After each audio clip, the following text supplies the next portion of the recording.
A millionaire is captivated by a black girl's singing voice, reminiscent of his lost daughter. As they explore this similarity, what shocking truth will come to light? And if you cherish your family and love videos like this, subscribe to our channel to have 10 years of luck in your life. The Maple Leaf Jazz Club stood as a testament to New Orleans' resilient spirit, its weathered brick exterior containing decades of musical history within its walls. Robert Hargrove's polished shoes clicked against the worn wooden floor as he entered, the sound barely audible beneath the gentle notes floating through the dimly lit space. He hadn't planned to stop here tonight. His evening usually consisted of reviewing investment portfolios in his empty mansion, but something about the melody had pulled him in from the street. The club's interior maintained its 1920s charm, with dark wooden panels lining the walls and vintage photographs of jazz legends watching over the scattered tables. Robert chose a seat in the back corner, where shadows provided a comfortable anonymity. From here, he could observe the entire room while remaining unnoticed, a habit he developed since the incident that changed his life 3 years ago. Maya Johnson stood on the small stage, her fingers trailing along the microphone stand as she swayed to the rhythm of her band. Her voice carried a depth that belied her young age, weaving through the smoky air with an authority that commanded attention. She wore a simple black dress, nothing flashy, letting her talent speak for itself. The spotlight caught the subtle highlights in her dark hair, creating a halo effect that reminded Robert of old photographs of jazz queens from the club's golden age. The first notes of Autumn in New York filled the room, and Robert felt his chest tighten. This had been Catherine's favorite song. His daughter had played it constantly during her piano practice sessions. The memory hit him with unexpected force. Catherine at 16, her fingers dancing across the keys while sunlight streamed through the practice room windows. He reached for his whiskey, hoping the burning sensation would drown out the rising tide of grief. Maya's interpretation of the classic was different from what he remembered. Where Catherine's version had been technically perfect but safe, Maya infused each note with raw emotion, transforming the familiar melody into something new yet hauntingly familiar. Robert found himself leaning forward in his seat, his drink forgotten as the music wrapped around him like a familiar embrace. The set continued for another hour, with Maya moving effortlessly between standards and original compositions. Robert noticed how she interacted with her band, a slight nod here, a subtle hand gesture there, conducting the entire performance with an understated grace. Between songs, she spoke briefly, her speaking voice carrying the same warmth as her singing, though tinged with a hint of shyness that disappeared as soon as the music began. When the final note faded into applause, Robert remained in his seat, watching as the crowd began to thin. Maya stepped down from the stage, accepting compliments from regular patrons with genuine gratitude. She moved through the room with the same quiet confidence she'd shown while performing, though Robert noticed how she kept a careful distance from certain more boisterous admirers. He waited until the crowd had dispersed before approaching her at the bar, where she sat reviewing sheet music for her next performance. "Your interpretation of Autumn in New York was remarkable," he said, keeping his voice neutral despite the emotions still churning beneath his composed exterior. Maya looked up, surprise flickering across her features before being replaced by a polite smile. "Thank you," she replied, her fingers absently straightening the papers before her. "It's not often people notice the interpretation, rather than just the romance. Music has been a significant part of my life," Robert said, carefully choosing his words. "Though these days, I'm more often in the audience than anywhere near an instrument." He gestured to the empty stool beside her, waiting for her nod before sitting down. "The audience is just as important as the performers," Maya observed, turning slightly to face him. Without someone to listen, music is just vibrations in the air. There was something in her tone that suggested she'd given this considerable thought. Robert noticed the worn edges of her sheet music, the careful notes penciled in the margins. "You've made some interesting changes to the traditional arrangements," he commented, recognizing the original structure beneath her annotations. "The classics are classics for a reason," Maya responded, her fingers tracing one of her notations. "But every performer needs to find their own voice within them. Otherwise, we're just echoing what's already been said." She paused, studying him with newfound interest. "You know music theory?" "I used to teach it," Robert admitted, the words coming out before he could consider their weight. He hadn't discussed his past career with anyone in years. "Before I moved into business." Maya's expression shifted, professional courtesy giving way to genuine curiosity. "What made you switch?" The question was direct, but her tone remained respectful, offering him the space to decline answering. Robert considered his response carefully. "Life has a way of changing our paths," he said finally. "Sometimes we follow the changes, and sometimes they drag us along regardless of our preferences." The bitterness in his voice surprised him. He thought he'd learned to hide it better. Maya nodded slowly, understanding reflecting in her eyes. "That's what jazz is about, isn't it? Taking what life gives you and making something new from it." She gathered her sheet music, sliding it into a worn leather folder. "Even if it's not what you expected." Over the next few weeks, Robert found himself returning to the Maple Leaf with increasing frequency. He would arrive just before Maya's set, take his usual corner table, and listen as she worked through both standards and original compositions. Sometimes they would talk afterward, their conversations stretching into the early morning hours as the staff cleaned around them. The club's owner, an elderly man named Marcus, seemed content to let them stay, perhaps recognizing something familiar in their growing friendship. Their meetings took on a comfortable rhythm. Maya would perform, Robert would listen, and then they would discuss music theory, performance techniques, and gradually more personal matters.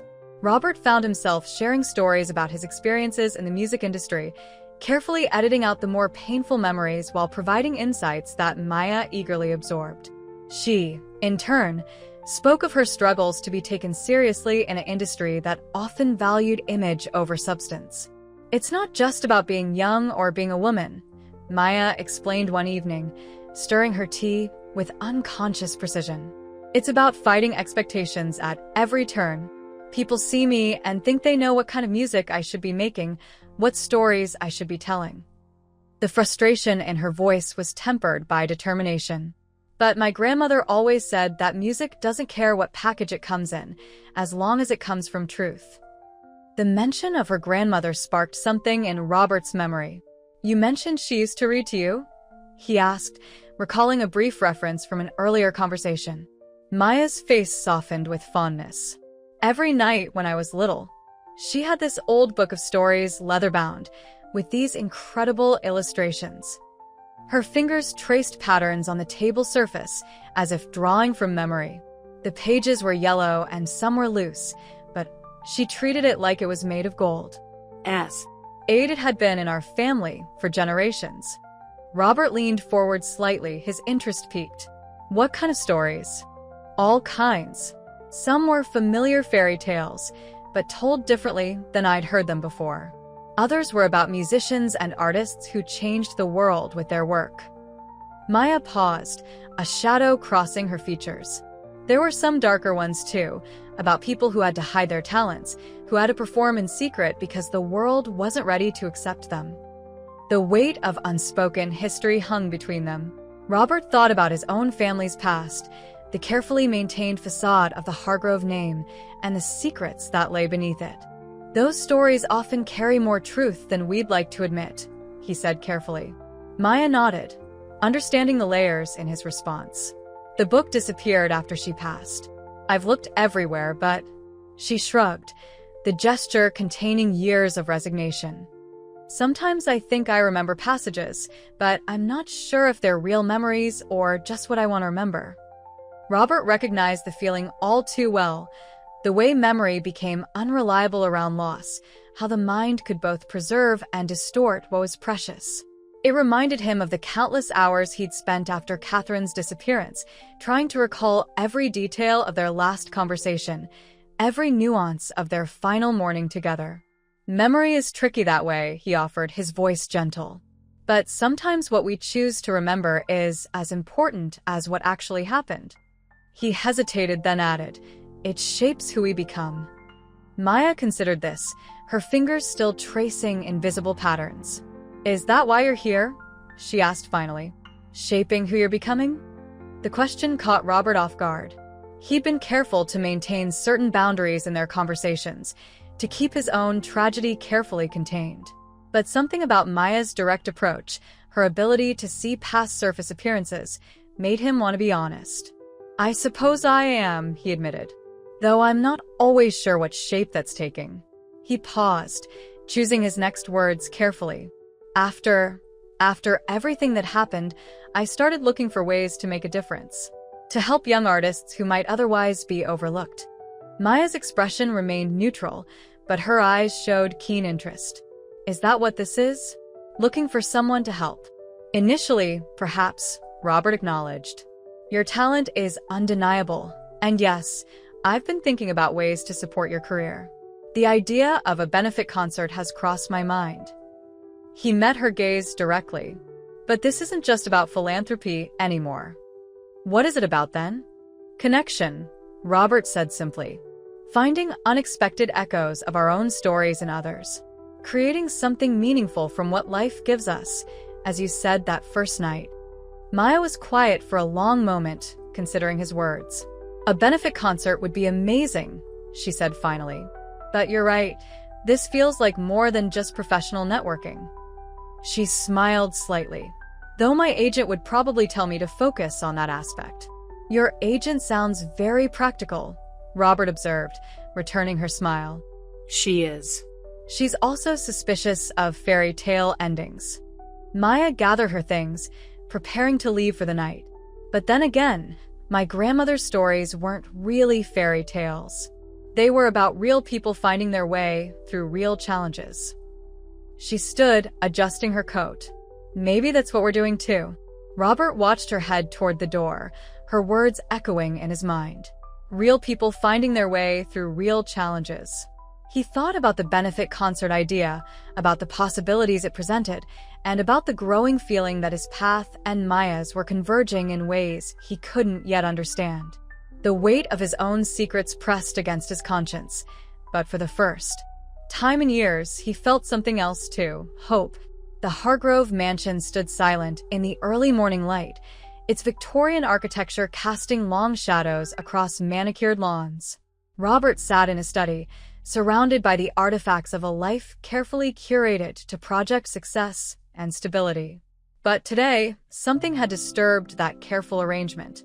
A leather-bound diary lay open on his desk, its pages yellow with age, the handwriting inside both familiar and strange, his wife Eleanor's private thoughts, hidden away for years until a routine cleaning had dislodged it from behind a shelf. Robert's hands trembled slightly as he turned the pages. Eleanor had never been one for keeping journals, or so he'd thought. Yet here was evidence of another side to her, one he'd never known. The entries dated back to before Catherine's birth, chronicling a life filled with more complexity than he'd imagined. His eye caught on a particular passage, dated 25 years ago. "Marcus played again tonight at the Blue Room. His voice carries something ancient in it, something that reminds me of home."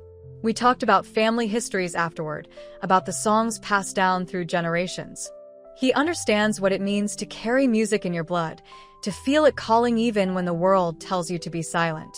Sometimes I wonder if our children will inherit this gift, this burden. Will they understand the price we paid for their freedom to sing openly? Robert sat back, his mind racing. Marcus. Could it be the same Marcus who owned the Maple Leaf?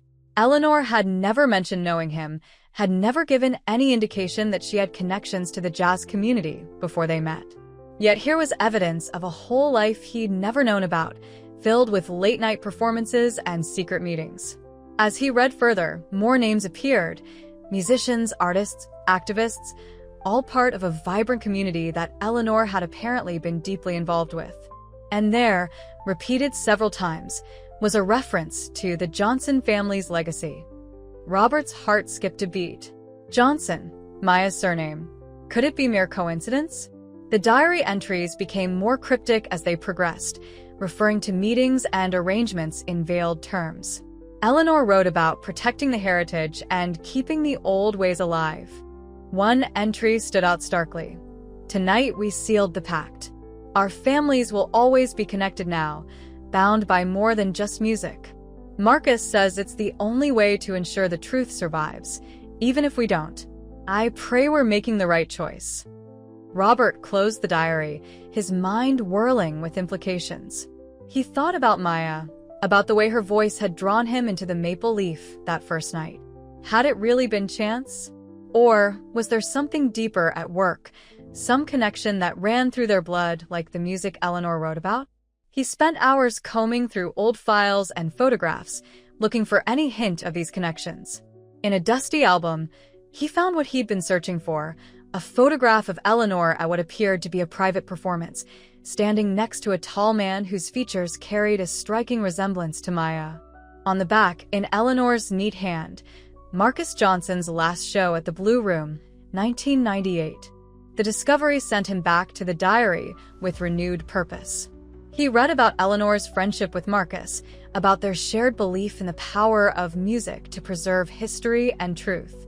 But there were gaps in the narrative, places where Eleanor clearly held back, even in her private writings. What was the pact she mentioned? What truth were they trying to preserve?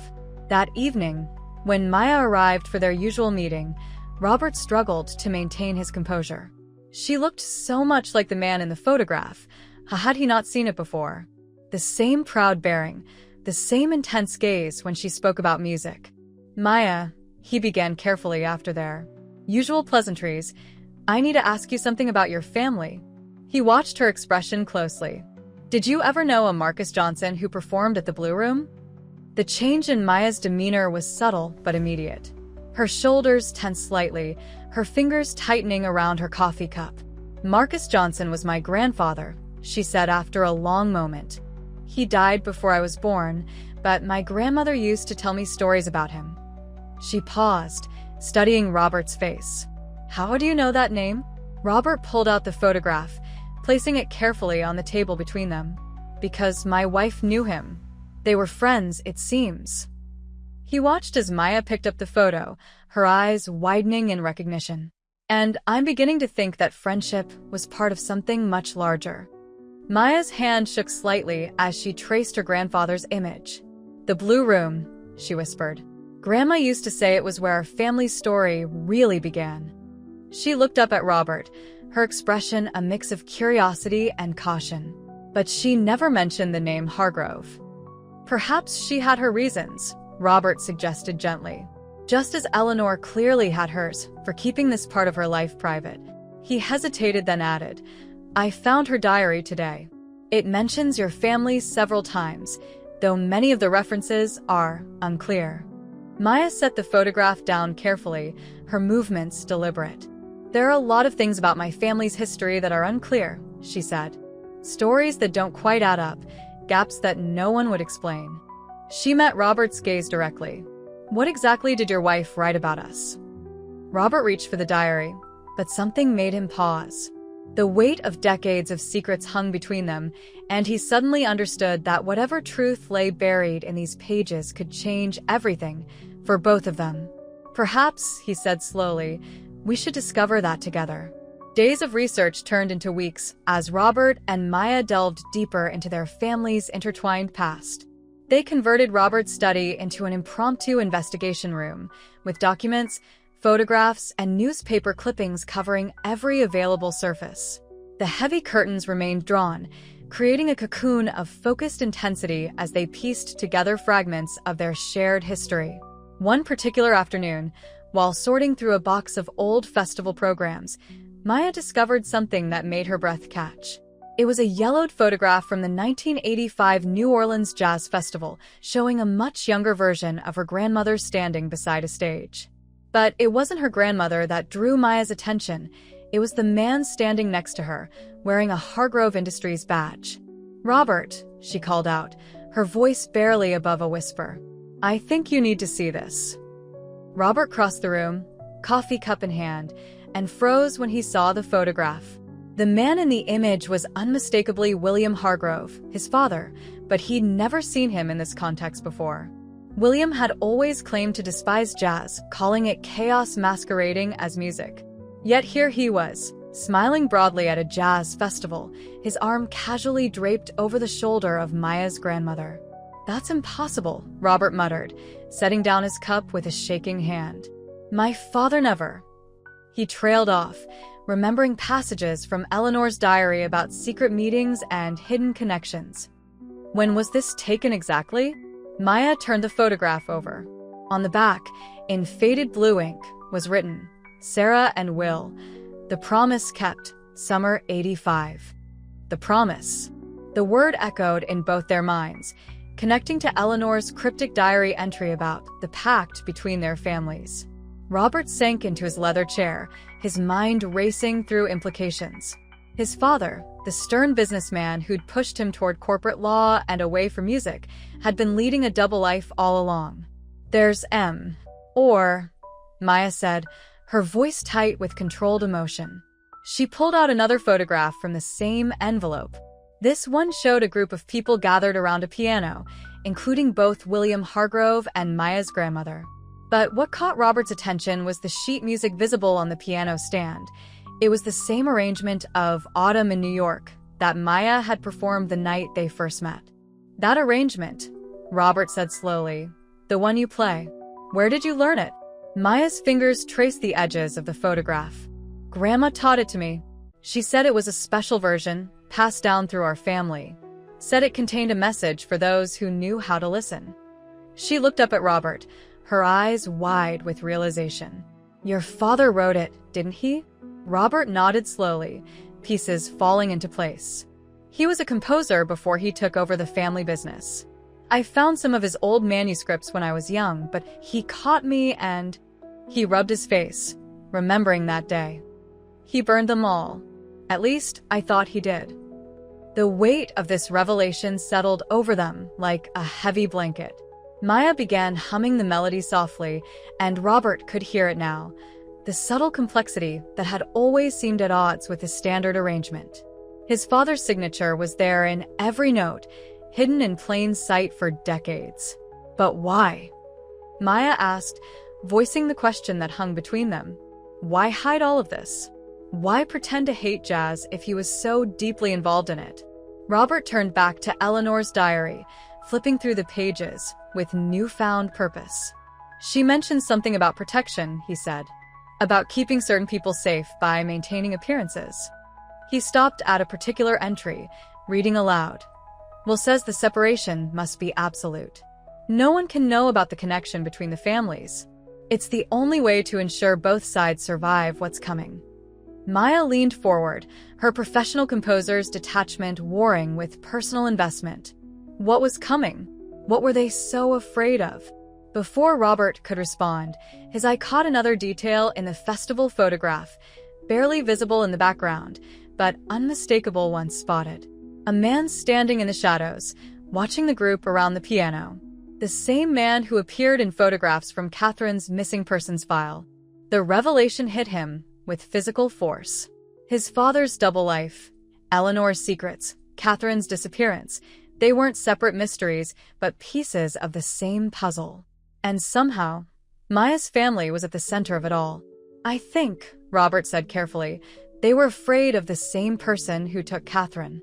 He held up the photograph, pointing to the shadowy figure. "And I think he's still out there, watching us even now." Maya studied the image, her face paling slightly as she recognized the implication. "The man who's been following me," she whispered. "The one who keeps showing up at my performances." "We need to be careful," Robert said, standing to close the curtains more tightly. "Whatever drove our families apart 30 years ago, whatever they were protecting, it's not over." He turned back to Maya, seeing his own determination reflected in her eyes. "But this time, we're going to face it together." The old Hargrove property stood at the edge of the Garden District, its iron gates wrapped in decades of neglected vines. Rain fell in steady sheets as Robert's car pulled up to the entrance, headlights cutting through the gathering dusk. The mansion had belonged to his grandfather, then his father, but had stood empty since William Hargrove's death 10 years ago. Robert hadn't visited in years, but Eleanor's diary had mentioned the place repeatedly, describing late-night meetings in the property's extensive gardens. Maya sat in the passenger seat, her face illuminated by the glow of her phone's flashlight as she reviewed Eleanor's diary entries. "She wrote about a room," she said, her finger tracing the faded words. Something about keeping the truth behind the mirror in the East Wing. Does that mean anything to you? Robert killed the engine, listening to the rain drum against the car roof. The East Wing was my father's private study. No one was allowed in there, not even my mother. He gripped the steering wheel tighter, memories surfacing. The last time I tried to enter, I was 16. He caught me and he shook his head, pushing away the recollection. Let's just say I never tried again. They made their way through the overgrown garden, following a path that nature had nearly reclaimed.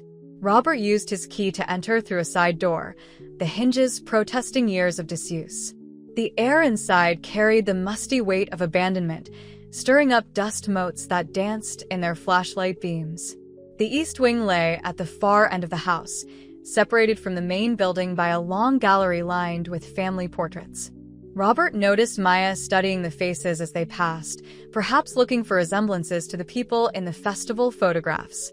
He wondered what she made of the Hargrove legacy, displayed in oils and gilt frames, generations of powerful men and women who had helped build New Orleans, while apparently harboring secrets that connected them to families like Maya's. The study door was locked, but Robert had come prepared. As he worked on the old mechanism, Maya's flashlight beam caught something odd about the wallpaper beside the door. "Robert," she whispered, reaching out to touch the wall. "Look at this pattern."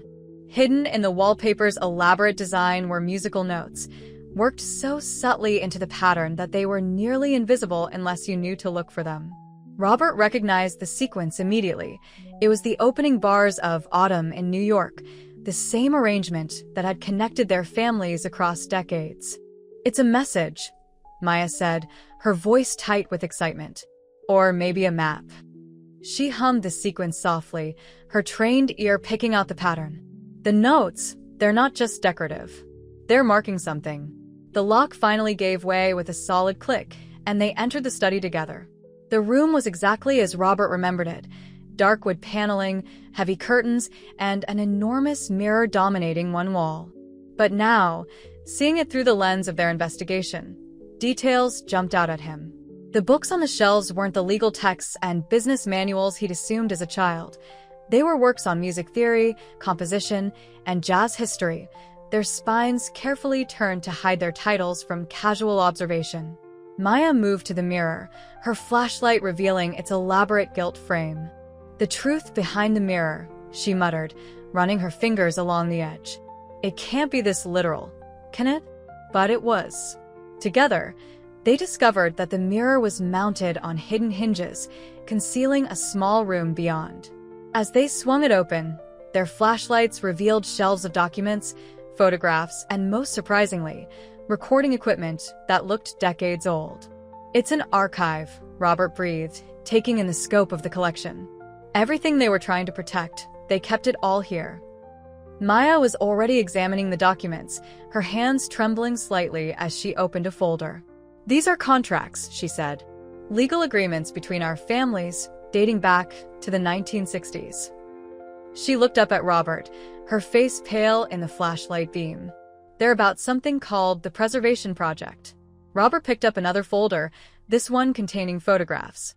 They showed various members of both families at what appeared to be secret performances and meetings. But one image made his blood run cold. It showed Catherine, his missing daughter, sitting at a piano with Maya's grandmother. The photo was dated just days before Catherine disappeared. "She knew," he said, his voice barely a whisper. "Catherine knew about all of this." He showed the photograph to Maya, who studied it intently. "That's my grandmother's piano," she said. "I recognized the scratch on the music stand. But this was taken after she died. How is that possible?" Before Robert could respond, a floorboard creaked behind them. They spun around, flashlights illuminating a figure standing in the doorway, the same shadowy man from the festival photographs, now holding something that glinted metallically in the dim light. "I've been waiting for you to find this place," the man said, his voice carrying an unsettling familiarity. "Though I must admit, I'd hoped it would take you longer." He stepped forward, and Robert felt Maya tense beside him. "Now, I believe it's time we had a proper conversation about what your families have been hiding all these years." The next week passed in a blur of uncertainty and mounting tension. After their narrow escape from the old Hargrove mansion, made possible only by Maya's quick thinking with the ancient recording equipment as a distraction, the weight of their discovery had driven them apart. Maya retreated to her small apartment in the Marigny, while Robert buried himself in his office at Hargrove Industries, both attempting to process the implications of what they'd found. Maya spent her days looking over her shoulder, jumping at shadows. She continued her performances at the Maple Leaf, but her music had taken on a darker edge that her regular audience noticed. The melodies of Autumn in New York now carried undertones of warning rather than nostalgia. Each night, she took a different route home, watching for the reflection of following headlights in store windows. In her apartment, she spread out the few documents they'd managed to grab from the hidden room before fleeing. The contracts concerning the preservation project were incomplete, but what she could piece together painted a disturbing picture. Her family and the Hargroves had been part of something much larger than just musical collaboration. The legal language spoke of securing cultural assets and maintaining bloodline integrity, terms that seemed more appropriate for a scientific experiment than a musical partnership. One afternoon, as she practiced at her grandmother's piano, a thick envelope slid under her door. Inside, she found newspaper clippings about mysterious disappearances in the New Orleans music community dating back to the 1960s. A note, typed on expensive paper, read, "Your grandmother tried to protect you by staying silent. Don't make her sacrifice meaningless." The paper carried a watermark she recognized from Robert's corporate stationery, but the signature was unfamiliar. Across town, Robert faced his own form of psychological warfare. Anonymous emails arrived in his corporate account, each containing fragments of surveillance photos showing Catherine in the weeks before her disappearance.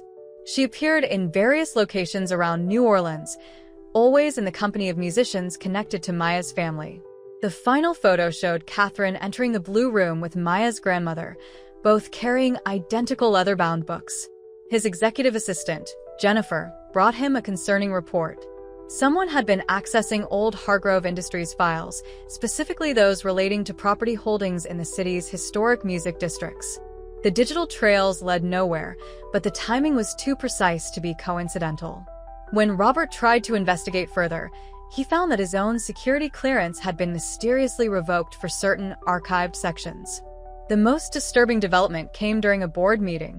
As Robert presented quarterly projections, his presentation suddenly switched to a video feed. The footage showed the interior of Maya's apartment, clearly from earlier that same day. The message was clear.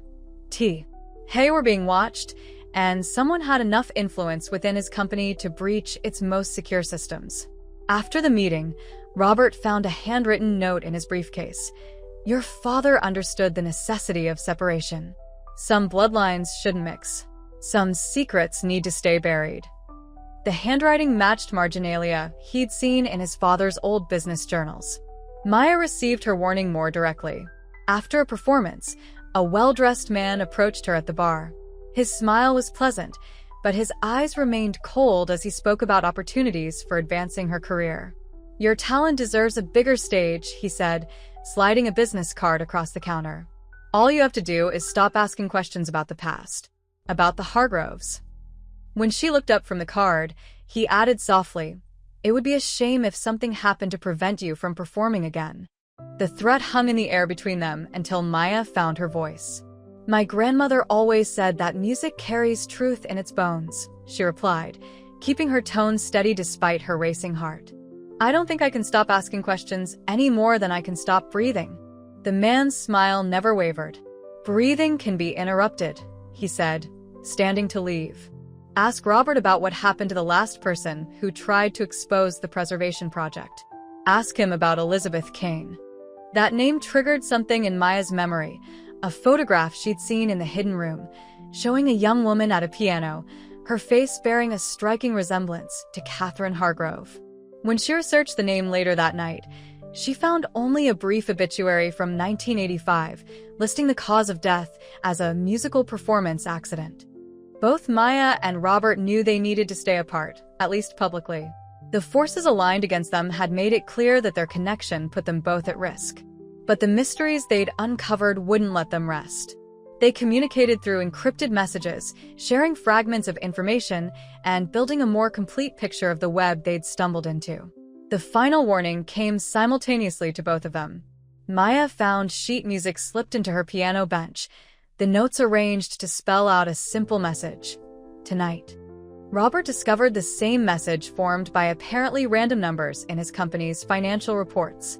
Someone was forcing their hand, pushing them toward a confrontation neither felt ready to face.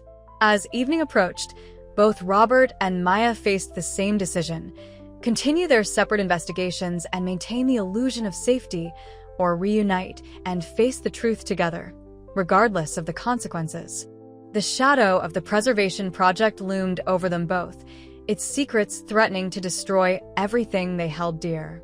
The Winston Foundation's annual charity gala transformed the historic Bourbon Orleans Hotel into a glittering showcase of New Orleans society.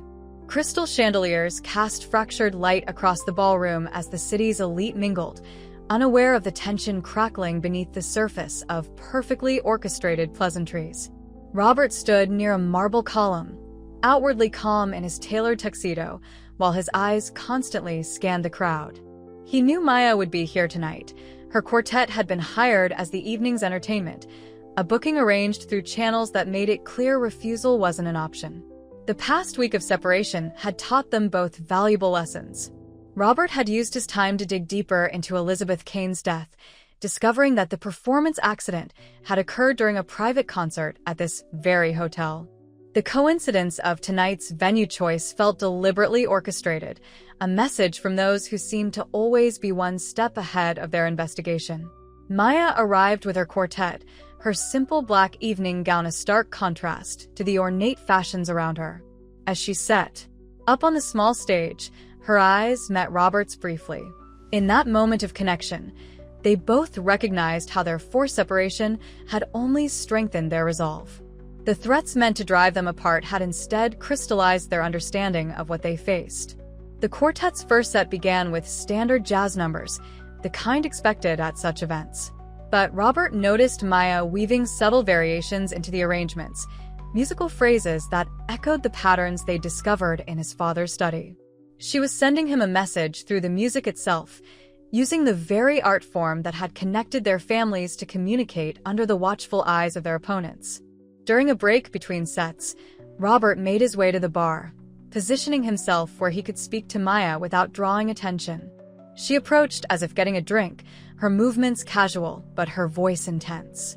Elizabeth Kane wasn't just another musician, she said quietly, pretending to study the wine list. I found her name in my grandmother's old papers. She was part of something called the Symphony Project. It seems to have been an earlier version of the Preservation Project. Robert maintained his social smile while processing this information. My security team found something in the old company records, he responded, signaling the bartender. A subsidiary called Symphony Enterprises shut down in 1985, the same year Kane died. The paperwork lists my father and your grandfather as board members. Before Maya could respond, they both noticed a familiar figure approaching, James Carlton, Robert's longtime corporate attorney and mentor. The same man who had helped handle Catherine's disappearance case. He moved through the crowd with practiced ease, but something about his expression made Robert's instincts flare in warning. Robert, Maya. Carlton greeted them, his tone pleasant but his eyes sharp. Quite a lovely performance tonight. It reminds me of another concert years ago in this very room. Though that one ended rather unfortunately. He sipped his champagne, letting the implied threat hang in the air. Maya straightened, meeting Carlton's gaze directly. Music has a way of bringing truth to the surface, she said, her voice steady. No matter how long it's been buried. Carlton's smile never wavered. Truth is such a subjective thing, my dear. What's true for one generation might be better left unexamined by the next. He turned to Robert. Your father understood that. It's why he made certain arrangements you've been dangerously close to disturbing. Robert felt a cold clarity settle over him. You were there that night, weren't you? When Elizabeth Kane died. when Catherine disappeared. "You've been managing these arrangements all along." "Managing is what I do, Robert. It's what keeps families like yours safe, prosperous, and most importantly, separate from elements that might dilute their legacy." Carlton's expression hardened. "Your father entrusted me with maintaining those separations. I intend to honor that trust, one way or another." But something had shifted in the dynamic between them. Robert and Maya moved closer together, instinctively presenting a united front. "Our families were never meant to be separate," Maya said, her voice carrying the same strength she brought to her performances. "The music proves that. Every arrangement, every hidden pattern, they're not about separation. They're about preservation through connection."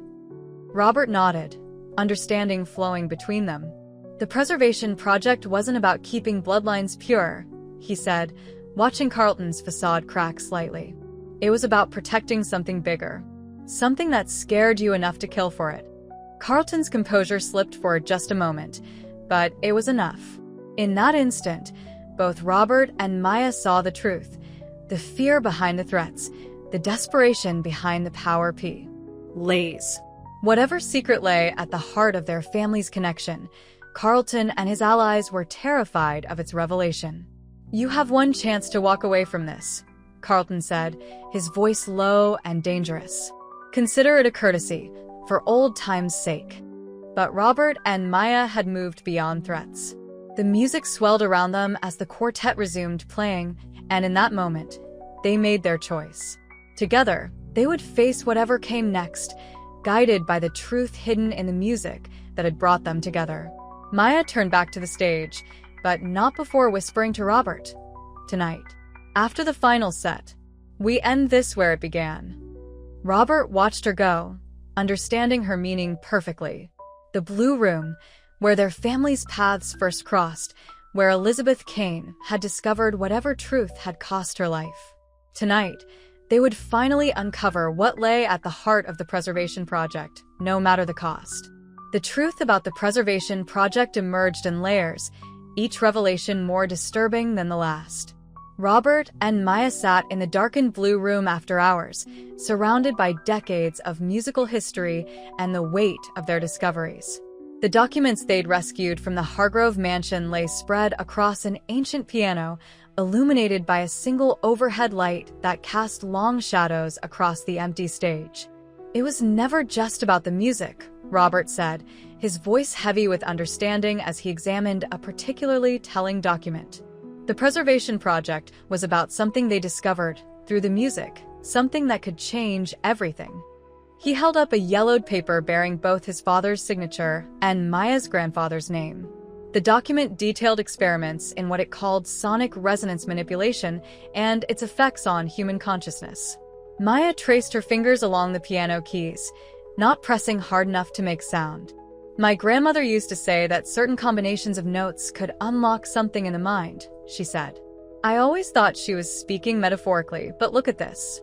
She pushed forward a series of musical scores, each marked with bizarre annotations that had nothing to do with traditional notation. "These aren't just arrangements, they're formulas." The research revealed a shocking truth. Both families had discovered that specific musical patterns could affect human consciousness in profound ways. The Hargroves, with their resources and influence, had provided the infrastructure to study this phenomenon. The Johnsons, with their deep musical heritage, had supplied the knowledge of ancient harmonic patterns passed down through generations. Together, they had stumbled upon something that bordered on the supernatural, the ability to use music to access hidden regions of the human mind.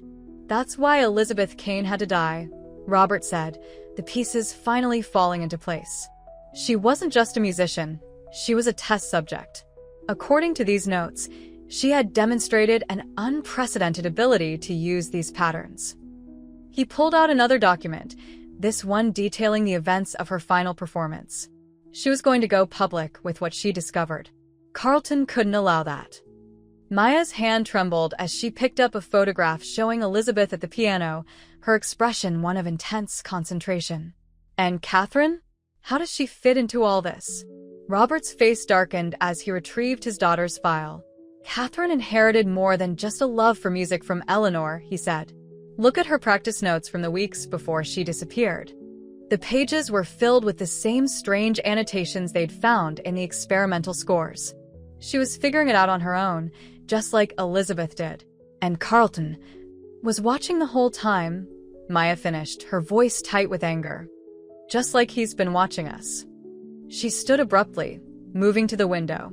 The street below was empty, but they both knew appearance meant nothing. They'd been under surveillance since the moment they'd connected at the Maple Leaf. Robert followed her to the window, keeping to the shadows. Carlton never acted alone, he said. There's an entire organization dedicated to controlling this knowledge. My father was part of it, but he had a change of heart near the end. That's why he created that hidden room. He was gathering evidence against them. Maya turned to face him, her expression determined. And that's why our families stayed connected through the music, even after they were forced apart. They were preserving the knowledge, hiding it in plain sight through the arrangements. She returned to the piano, playing a soft sequence of notes, the same pattern they'd found hidden in the wallpaper of William Hargrove's study.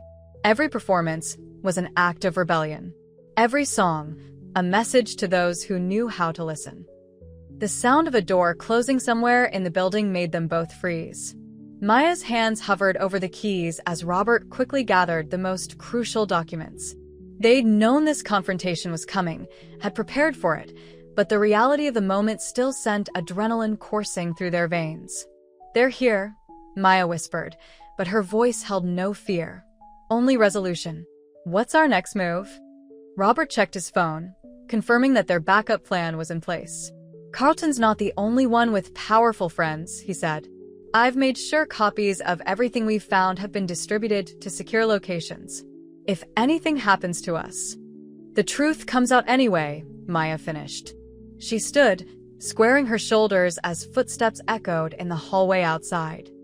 But first, I think it's time for one last performance.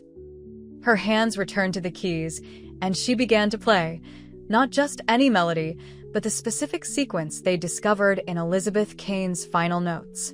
The footsteps stopped. Through the door came Carlton's voice, unusually strained. You don't know what you're doing.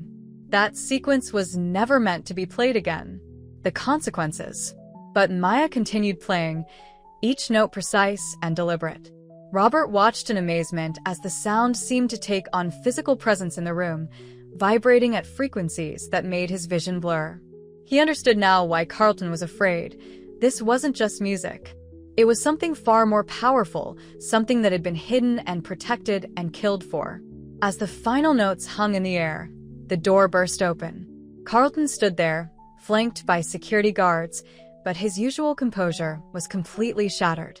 Because there, in the shadows behind Maya's piano, stood a figure they all recognized, Catherine Hargrove, exactly as she looked the day she disappeared.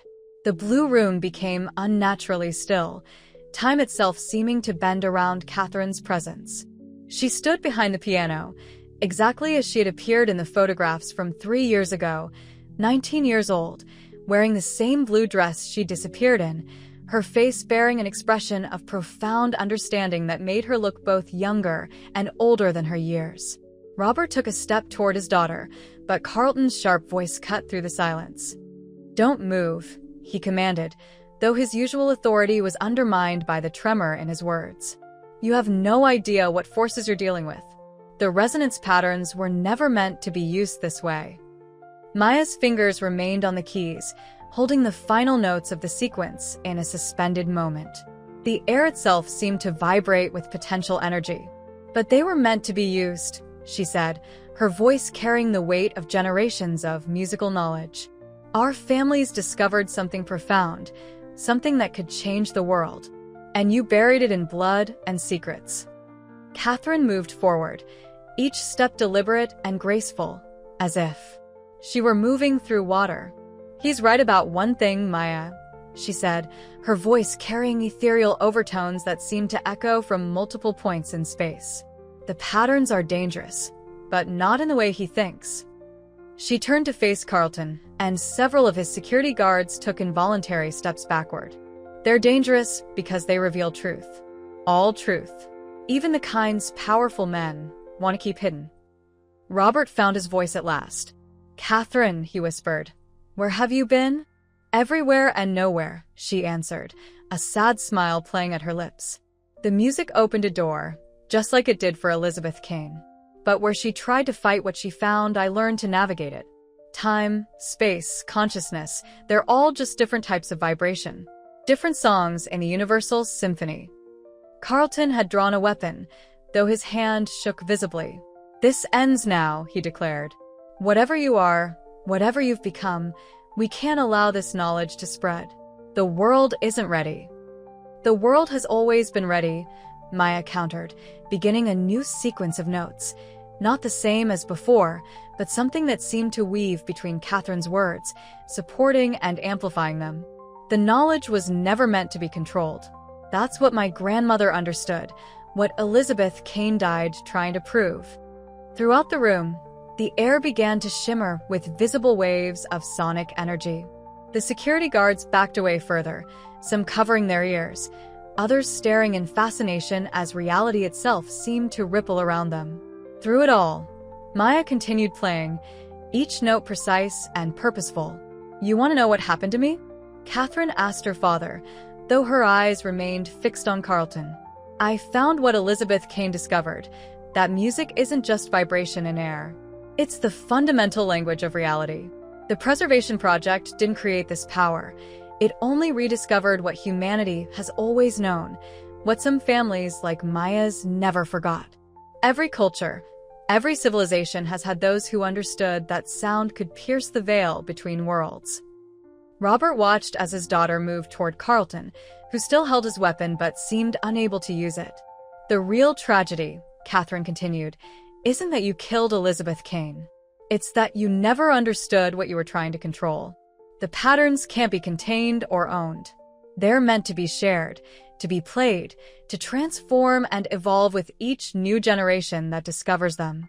Maya's music had created a sphere of pure resonance around them, a space where the normal rules of physics seemed optional. Within this bubble of altered reality, Catherine's form flickered between different ages, sometimes the teenager who had disappeared, sometimes a woman who might have been Elizabeth Kane, sometimes other faces that seemed to stretch back through generations of both families. "Tonight isn't about revenge," Maya said, her fingers dancing across the keys in increasingly complex patterns. "It's about restoration, about bringing hidden things into the light." The music swelled, and with it came images, projected into the air like holograms made of sound waves. They showed the true history of the Preservation Project, the connections between the families, the murders and cover-ups orchestrated by Carlton and his associates. Carlton's weapon clattered to the floor as he staggered backward, overwhelmed by the truth made manifest through Maya's playing. "You can't," he gasped. "The consequences, the power structure, everything we built, will fall," Catherine finished.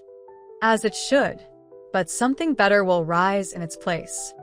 She turned to her father, real tears streaming down her otherworldly face. "I'm sorry I had to leave. I wasn't ready then to protect this knowledge. But Maya's grandmother helped me understand, helped me learn to navigate the spaces. Between notes, between moments. And now." Maya's music reached a crescendo, and with it, the barrier between ordinary reality and whatever realm Catherine had been inhabiting began to dissolve. Through the shimmering air, others became visible. Elizabeth Kane, Maya's grandmother, generations of musicians who had carried this secret through time. They weren't ghosts or hallucinations, but rather moments of time made visible through the power of the patterns, all existing simultaneously in the transformed space of the Blue Room.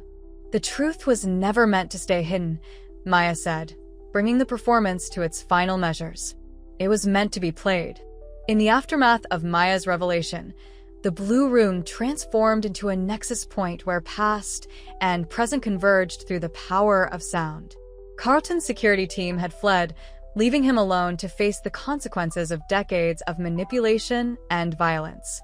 Yet the most profound confrontation came not from the supernatural display of power, but from the contents of the recording Maya had secretly made throughout their investigation. Robert watched as Maya retrieved her phone, which had been capturing everything since their arrival. "The truth doesn't need musical patterns to come to light," she said, her voice steady as she held up the device. "Sometimes it just needs someone willing to preserve it in its simplest form."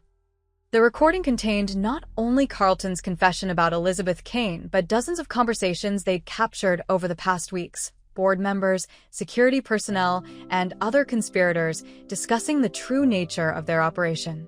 Carlton's facade finally crumbled completely. "You don't understand," he pleaded, looking older and smaller than they'd ever seen him. "The patterns, the power they contain. We were trying to protect humanity from forces it wasn't ready to control. Your father understood this, Robert. Why do you think he agreed to separate the families in the first place?" Catherine moved forward, her form now solidifying into her present self, a young woman who had aged 3 years in what felt to others like a moment. "My grandfather understood nothing," she said. "He feared what he couldn't control, just like you do. But the patterns were never meant to be controlled. They're meant to be understood, to be shared, to bring people together rather than force them apart." Maya stood from the piano, joining Catherine and Robert. "The Preservation Project's greatest failure wasn't in discovering these powers," she explained, her voice carrying the wisdom of her grandmother. "It was in believing they needed to be hidden. Every culture has its music, its rhythms, its understanding of how sound shapes reality. By trying to monopolize and suppress this knowledge, you didn't protect humanity. You robbed it of its birthright." Robert placed a hand on his daughter's shoulder, feeling the solid reality of her presence. "All these years," he said, "I thought I'd lost you to some terrible fate. But you were learning, weren't you? Growing stronger in the spaces between notes that Carlton's organization tried to control." Catherine nodded, leaning into her father's touch. "Maya's grandmother found me that night, after I discovered the patterns in Mom's old sheet music. She knew I was in danger from Carlton, just like Elizabeth had been. She helped me step sideways, I suppose you could say, into the resonance patterns themselves. It was the only way to preserve the knowledge until we could find a way to protect it properly." Maya held up her phone again, but this time she wasn't focused on the recording. Instead, she showed them a live video feed being broadcast across multiple social media platforms. The performance, the patterns, Carlton's confession, it's all live. Hundreds of thousands of people are watching right now. The knowledge is out there, spreading faster than anyone can contain it. Carlton lunged FO. "Are the phone?" But Catherine raised her hand, and a single pure note rang through the air, freezing him in place. "The time for violence is past," she said softly. "The patterns can't be hidden anymore, but they can be taught, understood, used responsibly." She turned to Maya.